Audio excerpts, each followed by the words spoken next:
Here's your chubby, unattractive host, It's okay to be fat, son, but fat and a bitch? Cort Freeman.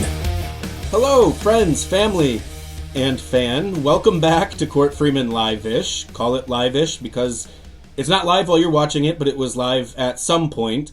Hopefully we can get it live again on Twitch or YouTube to allow comments and interaction. That's kind of the whole point before, and now I want to get going back to that. But wanted to get this set up and going, get everything running, and then we can start doing all the real live. But for now, you're stuck with just live-ish. But welcome back. Started this podcast a couple of years ago during the pandemic to really address everything and just get opinions out there, because I realized that having no opinion on stuff is a horrible thing to have. When somebody asks you your thoughts and you say, I don't know, or you're scared to talk about them, that's an awful situation to be in.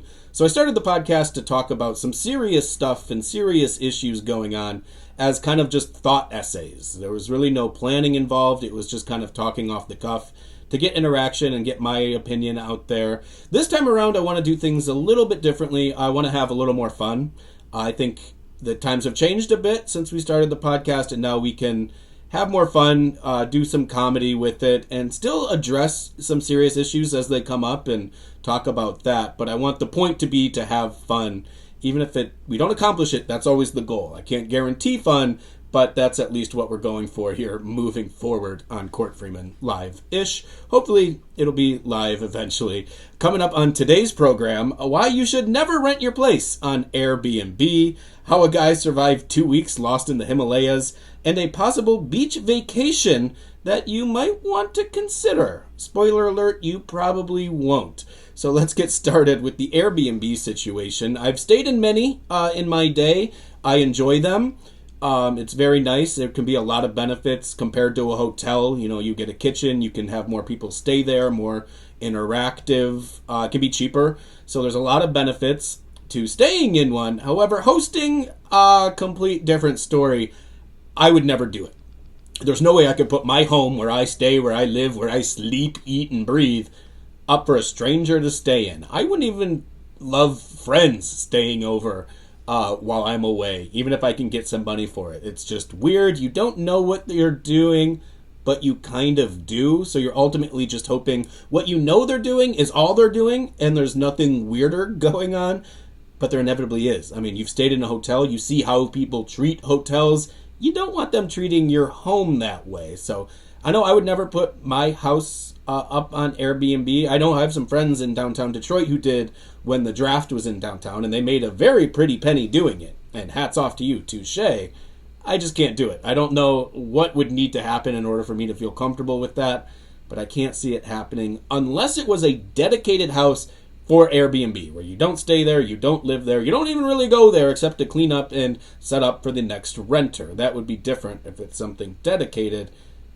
But that's usually not the case. Hopefully it is in this one, because we're talking about a $10 million Airbnb in Miami that was reportedly damaged by an unknown rapper at the time who has since been identified. So the owner of the Airbnb took to social media to show a video of how this unidentified rapper left his Miami Airbnb, and it was completely trashed. Garbage everywhere, even pairs of like Jordans and shoes left behind, just forgotten, along with like expensive video game controllers and stuff, which you know can be very expensive. So they're leaving behind some costly stuff and just forgetting about it. He made a video all about it, and then the rapper saw the video, and he didn't let it go on by. He owned it. Rapper Lil Baby ended up commenting saying, "That's us, faux show." So he was kind of bragging about it, which probably isn't the best look on social media after you just destroyed some stranger's home and property and business, essentially. Not a great look. Again, another reason to not put your place on Airbnb if people are going to start looking for social media clout for what they did to it and taking pride in how much and how badly they damaged your home. That's not cool. I would not like that one bit. According to Complex, Lil Baby has not asked about getting his items back yet, and the homeowner says that he's either going to keep the items left behind or resell them. Good options. Might be kind of cool to like start collecting little stuff from everybody that comes and goes from your Airbnb. When it's up for $10 million, it's only going to be celebrities who come through there, really. So you can have a little piece of everybody. So you have a pair of little baby's shoes. When Justin Timberlake comes, you can keep some of his booze bottles, because you know they're going to be there. Whoever comes, you can take one little thing and just keep it as a display case of everybody who has stayed in your Airbnb. At least that way you remember the stories to go along with all the damages inside of your home. Now to the Florida man who survived nearly 2 weeks lost in the Himalayas. This is a nightmare for me. I like being outside until I see a bug. As soon as I see a bee, it's over. But it's wild whenever you hear these stories, and you hear about them a lot, about a hiker who ends up getting lost for days or weeks. It's always the experienced hiker. You never hear the story about, well, it was my first time going hiking and I ended up getting lost. No, the stories always mention that hiking was their hobby, that they were an experienced hiker, and that seems to be the case here again. According to Fox 35 Orlando, a Florida family is celebrating a reunion after their son was found alive in India after a 9-day ordeal lost in the Himalayas. Sam Vengrinovich, a Florida native, was found alive in India after surviving 9 days lost in the Himalayas. He had been hiking alone on Triand Hill when he slipped in dense fog, falling down a mountainside and suffering multiple fractures with no way to contact for help. He survived by drinking his own urine and eating insects, grass, and berries. That's not what you want to have happen. That's why I've gone on hikes. It's enjoyable, but I always have to make sure, like, you go during the daytime, you make sure it's not going to end up getting dark, and you always go with somebody, and it's always important to let social media or somebody know your plans of where you're going, when you're going. That way, if you don't make it home at a certain time, they know a general area to look for you, because you don't want to be completely lost and then out there for any longer than you really need to be. 9 days definitely fits under that category. I can't imagine getting to the point where you have to realize I have to drink my own urine in order to survive.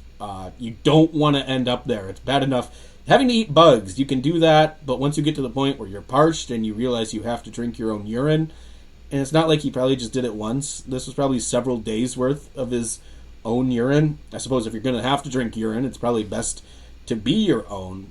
But what an awful situation to find yourself in. Of all people I know, I think I would probably be the worst in this situation. I've always thought about that. Like, if everybody I know was to do an episode of Naked and Afraid, I think I would lose the quickest.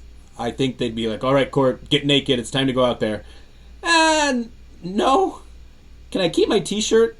No, even the getting naked, I wouldn't last long. It would be horrible. I'd be complaining the entire time. You don't want to run into me out there in the wilderness. The way this guy probably was, I'd probably be like after an hour hiking. Like, oh, I'm ready to drink my own urine. Get me out of here. We're dying. It's only been an hour. So this would never happen to me because I know if I were to go on a hike like this, I wouldn't be alone and everybody would know where I was. So even if I was lost, it would be maybe a day. We'd never have to get to the point of drinking my own urine. What an awful situation. But he has been found safe. Again, experienced hiker. You can't know it all. That's a good lesson. Never assume that you know it all. So go out there with a friend, even if they're dumber than you are. It's still a body and somebody who could potentially help you. Now it's summer. You're probably, the kids are off of school, probably looking for a nice vacation. There's many to choose from. You could go to West Michigan, beautiful Lake Michigan, lots of beaches and stuff to do out there. You could go to Florida. If you're looking for a beach vacation, it doesn't get much better than Florida. Or maybe you don't want a beach vacation at all. You can go to Colorado. You can do ski vacations. You can escape the heat and get to somewhere cold. Not a bad idea, but beach vacations tend to be the most popular, and you've probably done it. You've probably done the Florida thing. Maybe your family does it every year, and it's getting old and you're looking for something new to do. Now you have that option. North Korea is planning on opening a beach resort in an effort to boost tourism. Nothing says beach vacation like sunny North Korea. So this was a video was shared on X, formerly Twitter, by Colin Rugg, and in this video he captioned it, "New North Korean dictator Kim Jong-un to open a beach resort this summer to boost tourism. The resort is along a 2.5-mile stretch of beach and can host 20,000 visitors." You better hope you have the supply. Are you going to have the demand in North Korea for a beach resort, especially after hearing everything we hear about them, the fake grocery stores and all of that. Are you really going to trust a beach vacation? I'm skeptical. The caption continues, it was completed 6 years after the target date. Again, not great. That's not good. The resort is on the east coast of North Korea and features hotels, restaurants, shopping malls, along with a water park. Wonsan Kalma is near where Kim grew up and is where the North Korean elite have their private villas. The resort will likely be open to North Koreans initially and eventually to Chinese and Russian tourists. It's unclear if North Korea will ever open to the rest of the world. That's a pretty telling statement. Here in the United States, I don't think we're even going to have the option to go and do this. But even if you were a North Korean resident or a Chinese resident or a Russian resident, why on earth would you choose to vacation in North Korea? I don't know what they're planning to do. There has to be some good packages to come along with that. Because if you're doing that, you can probably afford to go some nice other places. And I have to imagine that even if you live in a communist country or with a dictator, you don't mind. You like good vacations. It's good to get away from all of that if you're allowed. Maybe it's one of the only places they'll have the option to go. I don't know, but you have to imagine there's better options out there for your money.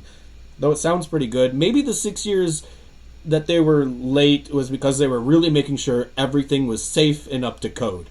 You have to imagine that might be part of... No, there's no way. Though it will be interesting to see videos if they ever come out of what this is.